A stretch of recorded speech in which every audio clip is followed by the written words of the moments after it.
when I first moved to LA, I'd never had a weave before in my life, and from the women around me, it was almost required. Not and not in any way, because these were other Black women who've been in the industry, who had been in the industry for many years, and it was almost like, okay, so let's get you together, and this is what you need. And I got a weave for the first time, and the thing is, like, there was a transformation, and it did make me feel beautiful, but my hair started to fall out, and then I was going through the struggle of trying to like show that I'm feeling beautiful while I'm struggling with what I'm going through inside. So that was one of my personal journeys. And then I decided to cut all my hair off and go natural, and that was hard. And then eventually, like, natural hair came in, but it had to be a certain way. So then I tried wigs, and I don't know anything about wigs, if I'm gonna be honest.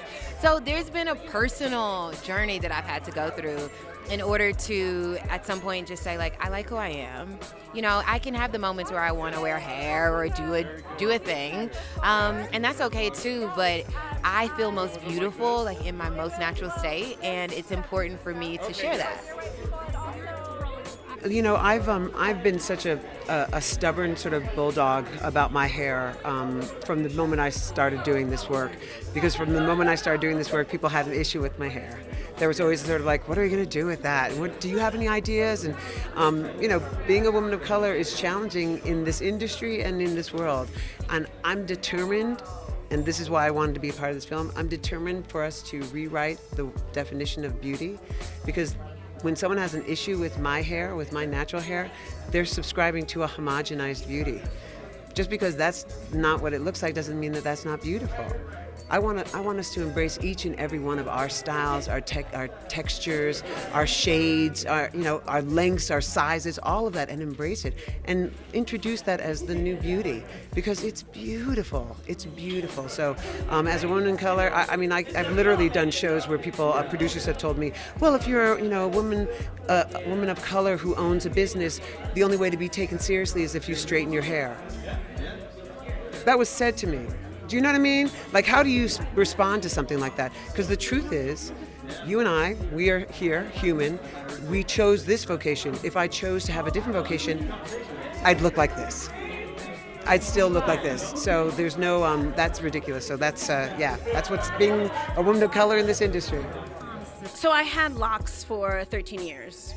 And it took me about a year to decide to even do it, because I was like, I'm an actor, no one's wearing locks right now. I didn't have any examples in the business at the time, and I just decided it's something I want to do for myself and I don't care.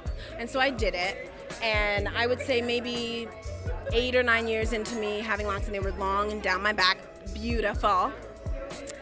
I went to an audition, and I did my audition. I felt good about it, and when I was done, the casting director said to me, you're so beautiful, but your hair makes you kind of look like Whoopi. And I think just to be a little bit more softer, maybe you should cut it. And I'm like, first of all, looking like Whoopi is a compliment, so watch that. Second of all, it's like, I don't look feminine without straight hair. What are we saying? And I just stood there and I just smiled politely. And I left, and I called my manager, and I was like, I'm never going back in that office again. And I laughed about it with her because I was confident in who I was and in my hair, but there are so many women that would leave there and cut their hair and straighten it because someone that they think has power over them in the business told them to. And it's just like, no, we have come a very long way from that. But I think still there is a standard of beauty that we all adhere to, whether we like it or not, that is like longer, straighter, fuller, bigger, that we still have trouble getting past and recognizing the beauty of just straight up natural, and then walking that line of like, yes, I love my natural hair, but I get to play and have a weave and or braids or whatever, because we still get to have that freedom to be fun and do, so it's that like, cause relax it if you want to, like, just do it from a place of choice. And that's all we're asking for as Black women. We just want to know it's a choice and not an obligation to be seen as beautiful in your eye, So, yeah.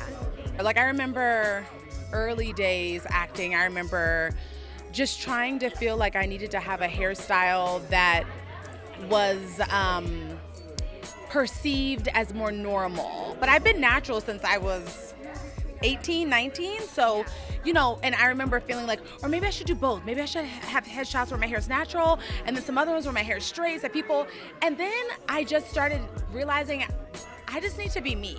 So I started walking into rooms however my hair was that day, if it was natural that day, if it was straight that day, because I happen to be a black girl who likes to explore a lot of different hairstyles. Not because I feel like I need to fit in, but just because I'm experimental and explorative with my hair.